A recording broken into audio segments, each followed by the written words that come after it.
How's it going, everybody? It's Nick, and we're back again for another comprehensive music review. For those of you brand new, my name is Nick. I do these videos whenever I get the chance to, whenever there's a new song that's released, and this one's going to be just a little bit different today. I just got off work, and I haven't even listened to this song, so the review is going to be a little bit different. So what we're going to do, since I haven't listened to the song yet, for extra content, and also because we've sold out, we're going to react to the new song live right here in front of you guys, first time listening to it, and then we're going to do a review immediately afterwards. So today we are going to be reviewing Obliviscaris, Misericorde, Part 1. I think that's how you pronounce it. I don't know. Obviously there's a Part 2, but they're going to be releasing that with their new album that's coming out this Friday, the 24th. So go ahead and go check that out as soon as that comes out. This is definitely going to be a very interesting song, I know that for sure. It's only about 7.5 minutes, so that's pretty short for Obliviscaris. Usually they're a little bit longer and more drawn out. They actually have comments as well below on the video description. It says here, Obliviscaris comments, "We present to you part 1 of 2 of our 16+ minute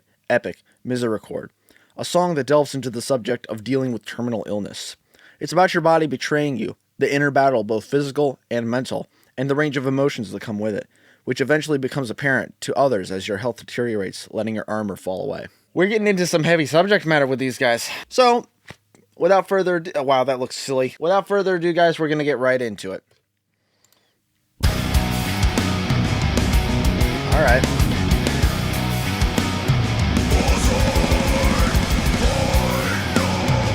Oh, I already like this.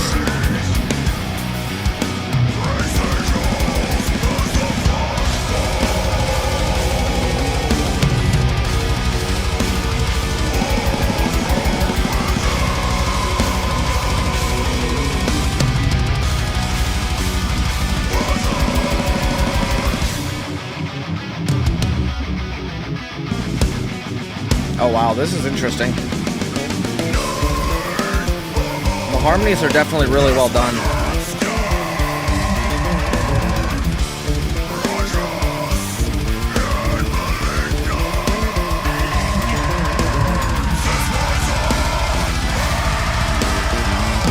And the double bass. Once again, the double bass is always really good.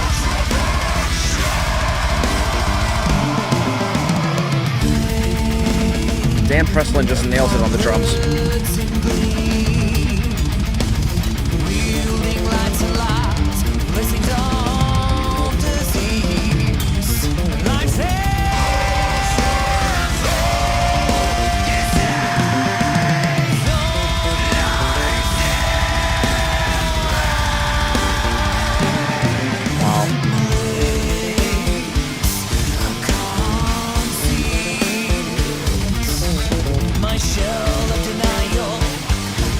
This is definitely very technical.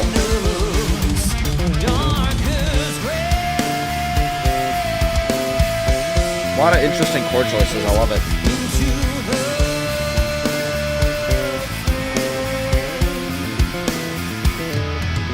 And I love the bass tone right here. As much as I would like clanky bass on this song, it works so well to have the bass tone the way it is. Oh, I love this, yeah.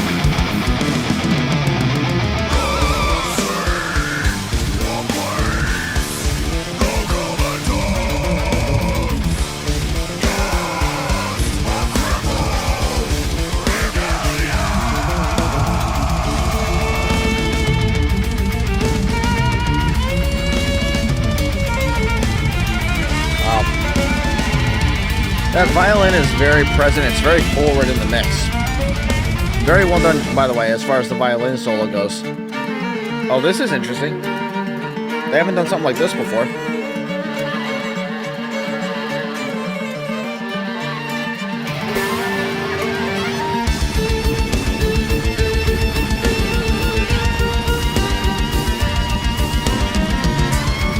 And we're in 6/8 time.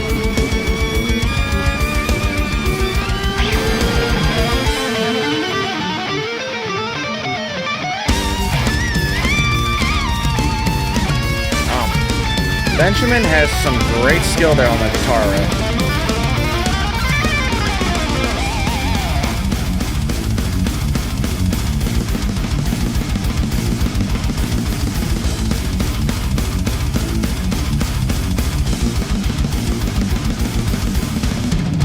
Oh, I love that blast beat there.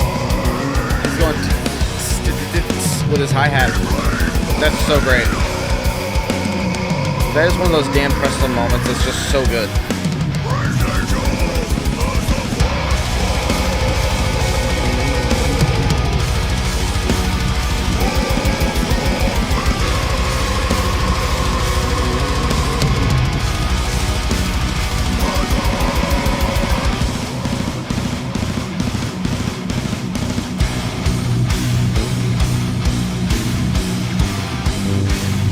All right.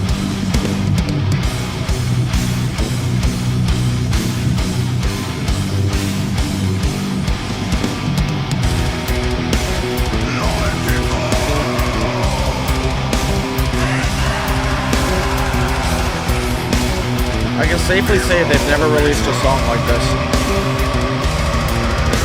Safely say.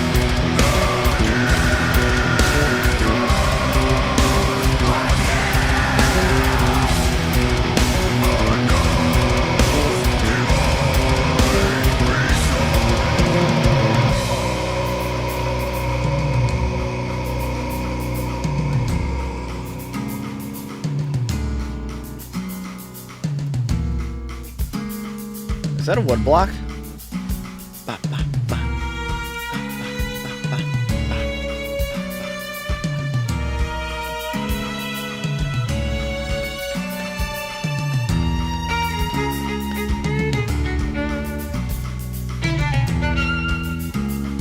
No, maybe he's hitting the rim of a snare drum.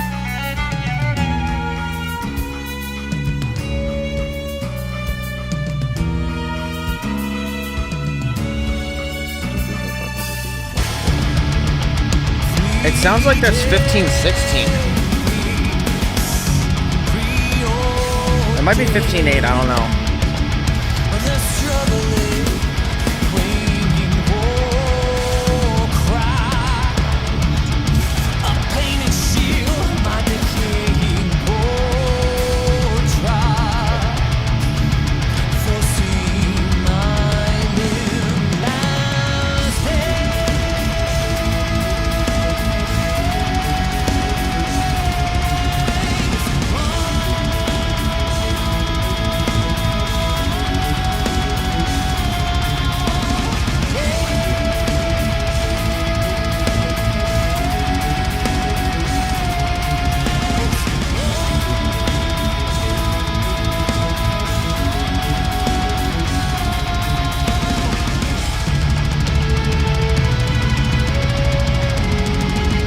That quartet, the string quartet, so good.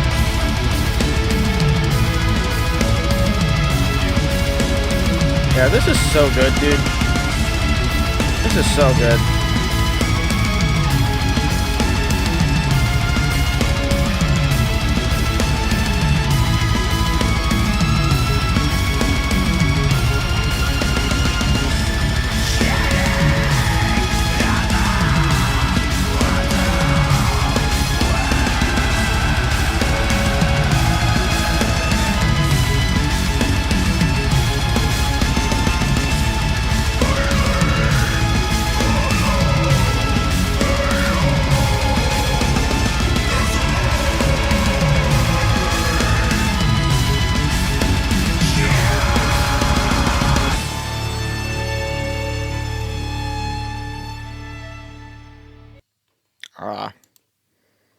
That was so lovely. Safe to say that I strongly enjoyed that. All right. Without further ado, let's get right into the music review of things. First off, starting off, this is a 7-minute and 33-second song, and it is a part 1 of a part 2, and the part 2 added together adds up to 16 plus minutes. So that's certainly going to be interesting to watch. As far as the actual writing of the song, this is something that's really honestly very different from other Obliviscaris songs that I've heard. They use a lot of different new patterns that they haven't used before. Like that one section right in the middle of the song, that sounded like it was either 15/8 or like 15/16. I don't know, man. It just sounded really good. Let's get into the instrumentation side of things. Very well balanced as far as the guitars go. There wasn't a whole lot of clashing between the two, that's for sure. I think Obliviscaris does a very good job of making sure that the instruments don't clash with each other, that everything sounds really nice and balanced. Especially with the way the harmonies kind of worked out, even the counter melodies and everything going together. It's just written in a very professional style. Everything about the song blends very well together, and it's very smooth in its transitions as well. The way that they write their transitions usually is very smooth, it's very nice and effortless, and even some parts in there, they're swapping to an entirely different rhythm, an entirely different feel, and they just do it very smoothly, very smooth transitions. That's how you know, honestly, that you're listening to masters of their craft. Things that I loved about the way the guitar sounded as well. The leads are very chaotic, but also melodic in the same time. I love the way that Benjamin does his leads and he writes his leads as well. He uses very interesting scale choices, and it's definitely a memorable solo. You remember that solo because you're just like, wow, that was whack, dude. And not whack in the bad way, that was whack in the good way. The bass, obviously, Obliviscaris' bass player, he keeps a very key role in the band. He's playing a lot of lead rhythms and all that as a part of the rhythm, while the guitars are more staying in the background playing these really nice wide open chords. Not only that, but it also helps to kind of spice things up a little bit, because most of the time, what are you going to have the bass do? Just stick either straight along with the rhythm guitar or with the drums, and you're going to have the guitars do one of those lead lines instead. So having the bassist do it instead in this band honestly brings a new facet to the music that a lot of people really don't see a whole lot of nowadays. It's really crazy because you see a lot of these people talk about all these great bass players like, oh, Les Claypool, oh, Victor Wooten and all them. And yeah, those guys can shred and they can stay in the pocket and all that. There's not many people that can play like Obliviscaris though. They have a very unique style of doing things. Also, if you're wondering how many drinks I have on my table, there's 3 right now. I'm dehydrated. But skipping that, going to the drums. He's an absolutely fantastic drummer, man. Dan Presslin did great work on this song. He did great work on this album, I can already tell. So sad to see that he's not in the band anymore because I'd love to hear a lot more from him as their drummer. But I will say it definitely does excite me to find out who the new drummer is. And we will find out after the album's released. Excellent writing as far as the song is concerned, even lyrically and everything like that. There's a whole lot of chaos and there's a whole lot of chaos that's going on between Zen and between Tim Charles as far as their vocals go. But they blend in a very nice way where you have the angel on one side and the devil on the other, and both of them are saying 2 different things, and you get to listen to it and hear 2 different perspectives. This is why they are such a unique band, is because they can take something like that honestly is very hard to grasp as musicians, and blend it together in a way that is perfect. It's such an excellent style. It's so memorable. I love it. There was nothing wrong with the way that they wrote this song. Even the mixing and all that, I don't have a problem with it whatsoever. There might be some things I would have changed personally with the mix, but they kept things the way that they did, and it works out really well. The bass tone, it might be a little bit not clanky, but the thing is that it works very well for establishing a good lead line and a melody. Honestly, though, as a review for this song it's quite spectacular. I did like that. I mean, you probably watched me on the reaction. I'm probably just sitting here like kind of focused, just listening to it. While it may look like I wasn't enjoying the song, you got to remember I have Asperger's, so it kind of doesn't translate over. I was really enjoying myself that entire time there. It's really good to listen to good music like that and listen to people who put all of their heart and all of their intention to the music that they make. And that's why I love Obliviscaris so much. They do that every single time, and it's just fantastic. So with all that being said, we're going to have to give this song a rating. Now, this song does stand out from the other songs that are on there. Definitely, we had some great blast beats on there. We had some really nice and chunky, heavy parts, which this is just another fantastic release for them. And honestly, I feel like this is going to be their best album yet. But I don't know that it beats out Ekis for me. Ekis was something else. I really did like that song. I think we're going to give Misericorde Part 1 an 8-9 out of 10, honestly. That was pretty good. I definitely wouldn't change, honestly, a thing about the song. It's done in a very fantastic way. It's worth your re-listens. It's worth you putting on a playlist. Listen to it in the car, jam out, have fun. It's such an incredible track. Great job. And with all that being said, that's going to be the end of this reaction review. So, here's a couple of things that you can do now that the video is about over. First of all, why don't you just let me know what you guys thought of the new song, Misericorde Part 1. Go ahead and drop that comment down below. Let me know what you think. I accept all opinions here, even the nasty ones.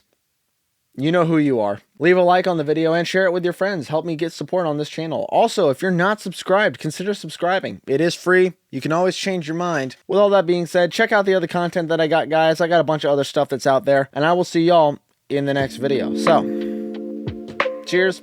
Have a good one.